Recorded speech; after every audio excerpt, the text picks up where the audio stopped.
Somewhere in the filing cabinets of the Remington arms plant in Ilion, New York, a memo dated December 3, 1946, described a trigger mechanism that its own designer had identified as subject to a theoretical unsafe condition.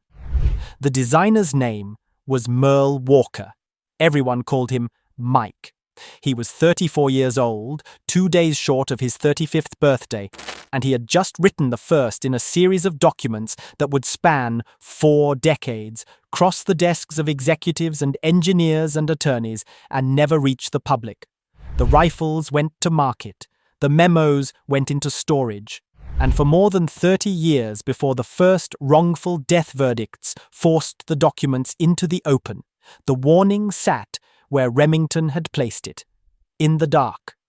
The company that sold 5 million of those rifles would eventually be broken apart and sold for less than the cost of the recall it refused to launch. The man who wrote the warnings would live long enough to say, on camera, what he had been writing in private since 1946. By then, he was 98 years old. By then, people had died. Walker was a bench rest shooter and a precision engineer, a man who measured accuracy at the thousandth of an inch and believed a rifle was only as honest as the repeatability of its trigger. He had spent years at Remington's Ilion facility, rising to director of research and head of the custom shop. He was also a cartridge designer of considerable reputation. The .222 Remington, which Walker originated, dominated short-range bench rest competition for decades and became one of the most important varmint cartridges in American shooting. He helped found the National Bench Rest Shooters Association and served as its first president. Walker held numerous patents, mostly for trigger designs. His professional life was organized around a single principle, that precision was not a matter of opinion. It was a matter of tolerance.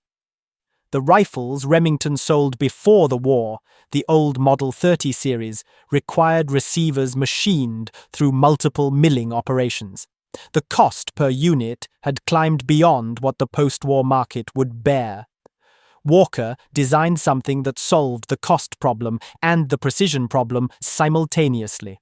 His receiver could be turned from cylindrical bar stock on a lathe, a fraction of the machining time, a fraction of the cost. The rifle that resulted, the Model 721, debuted in 1948. 14 years later, its refined successor, the Model 700, would become the most popular bolt-action rifle in American history. More than 5 million would be manufactured and sold over the following 6 decades. The United States Marine Corps built its sniper program around it. Law enforcement agencies across the country adopted it. Each one carried the trigger Walker designed. Each one carried the flaw Walker identified before the first rifle shipped. At the heart of the mechanism was a small piece of metal, roughly the length of a paperclip, mounted on a spring between the trigger and the sear. Walker called it a trigger connector. It was unique in the firearms industry. No other manufacturer used this component. The connector sat loosely inside the fire control assembly, held in position by nothing more than spring tension, and it gave the trigger a pull so smooth that competitive shooters would spend the next half-century calling it perfect. According to Walker's patent, filed in 1950, the connector not only smoothed the action of the trigger but also eliminated trigger slap, the slight bounce that occurs when a trigger resets after firing. It allowed a crisp, repeatable break at low pull weights. It made a factory rifle feel like a custom build. But the connector's position depended entirely on the spatial relationship between the trigger body and the sear remaining constant.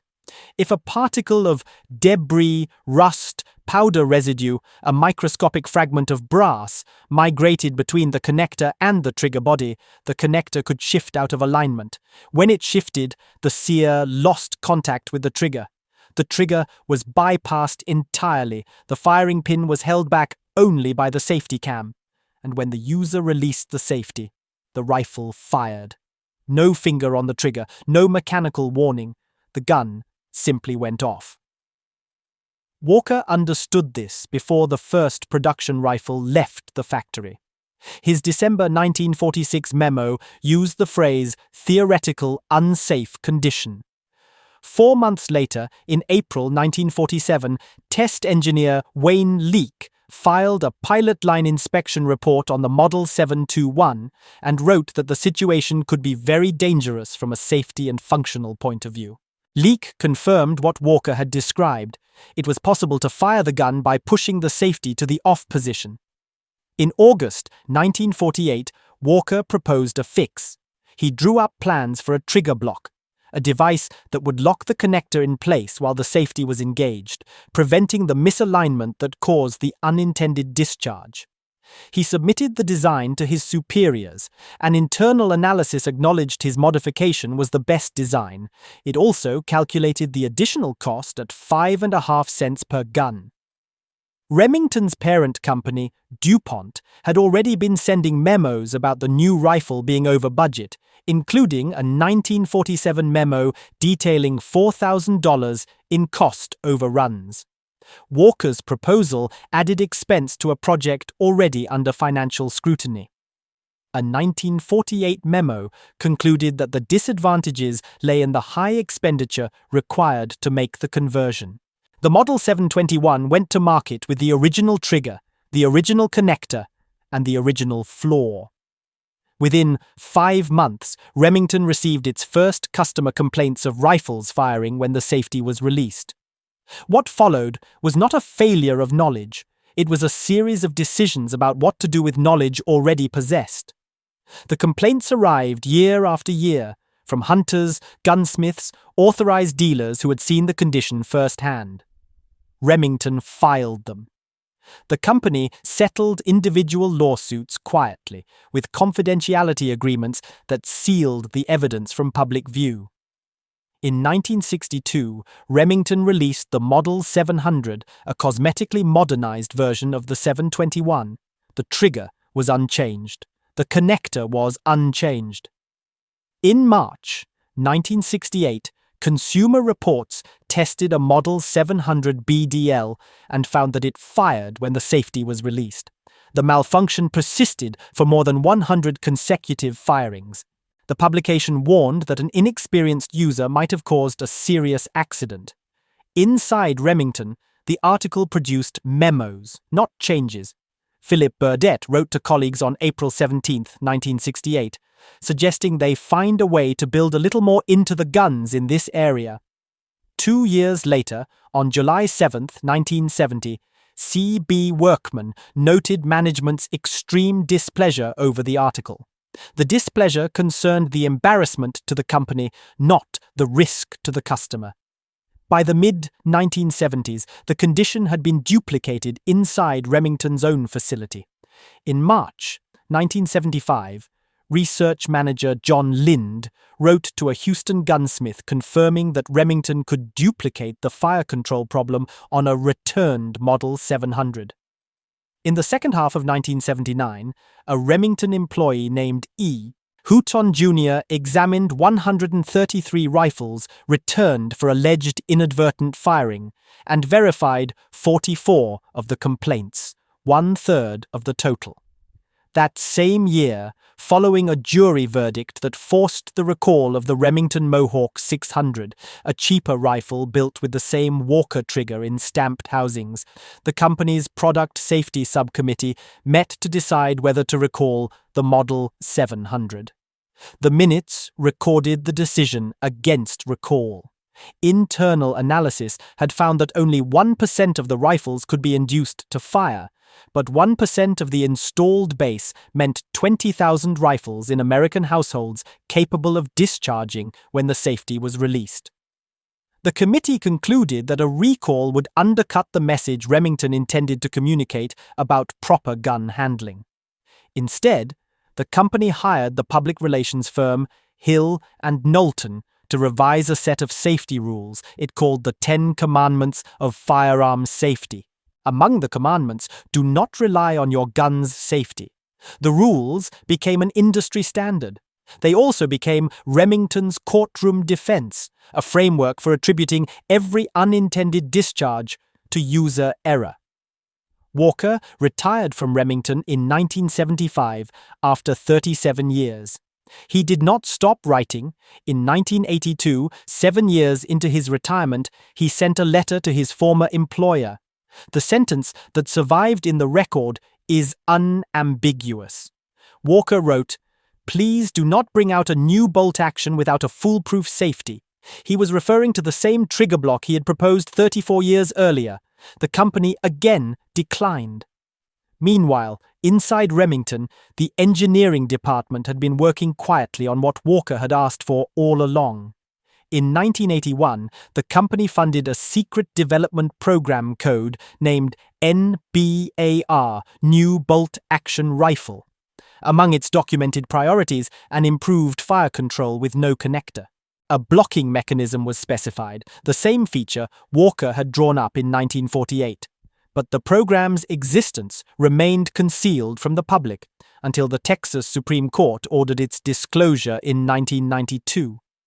Meeting notes, taken by engineer James Hutton, revealed the tension inside the company plainly. The agenda included developing a new firing mechanism that would allow Remington to continue defending the old one in court. The engineering department was solving a problem the legal department would not admit existed. The lawsuits arrived in force. In 1994, a Texas jury ordered Remington to pay $17 million to an oil field supervisor who had lost his foot to a Model 700 that discharged without a trigger pull. 2 weeks after the verdict, Remington executive Kenneth Green wrote a memo entitled M700 Trigger Replacement Campaign, proposing to call back 3 million rifles manufactured since 1960. The estimated cost had risen to nearly $22.7 million. The recall was never launched.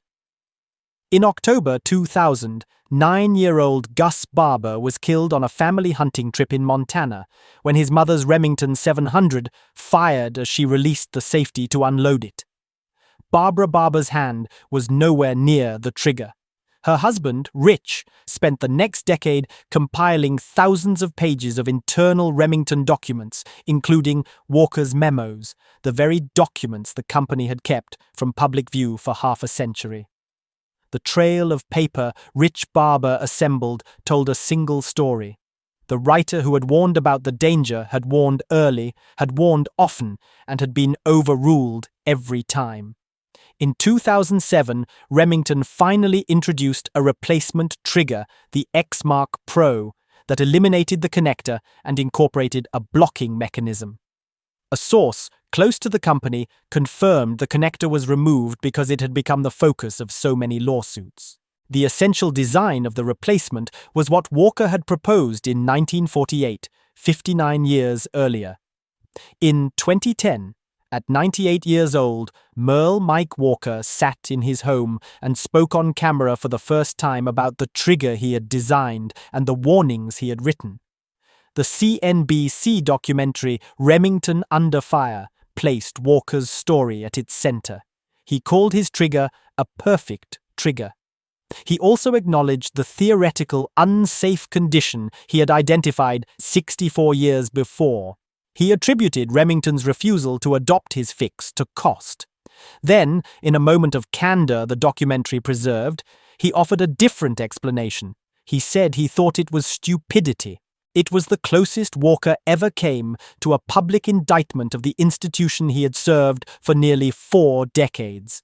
A man who had defended his design throughout his career, privately conceding that the company's failure to act on his own written warnings had been a failure, not of engineering, but of institutional will.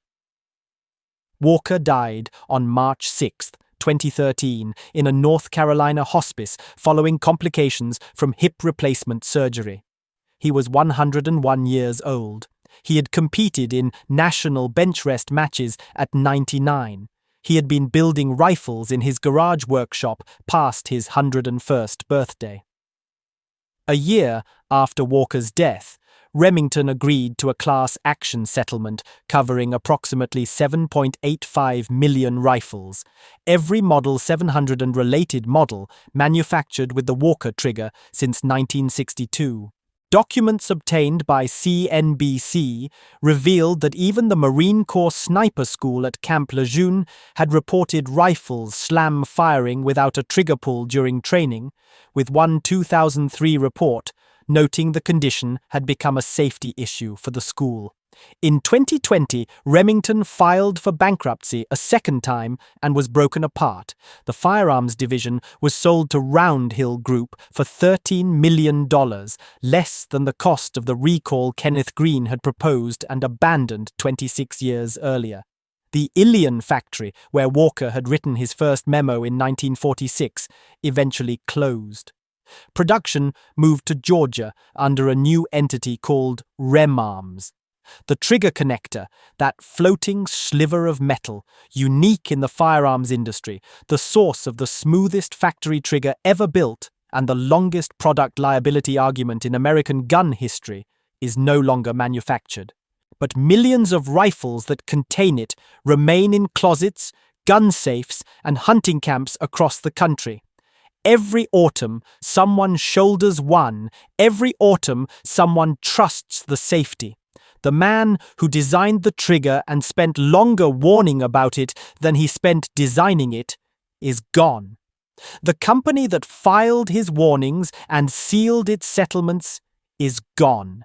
The memos survive in court records now available to anyone who searches. Mike Walker warned America about Remington. He did it in writing, in the precise, dated, institutional language of an engineer who expected his documents to be read and acted upon. They were read. They were not acted upon.